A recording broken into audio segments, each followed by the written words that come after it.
yanında qaldı mənə. Gəl, mən orada gözləyəcəm. Dəli bu könül çalxalanır dərin dəniz boyunca. Üzüntülər hakim edib getmir heç nə yolunda.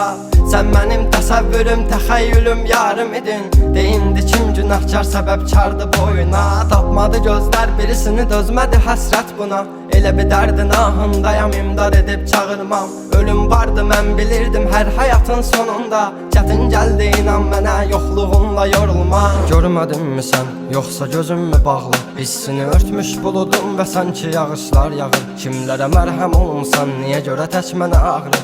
O vaxt əvabinlə indi özgə yarasını sarmı? Danışma sus buna qəlbim, soruşma yarın alını. Çəkəcəm beynimə bir mərmini, qoy təkrarlamasın. O səsin qulaqlarımdan silinmir illərdir inan. Bu da bir susqunluqdan ibarət, qoy darıxmasın. Dözməyəcəm, çəkəcəm silahı başıma bir mərmiyə. Ölməyəcəm yarın ha.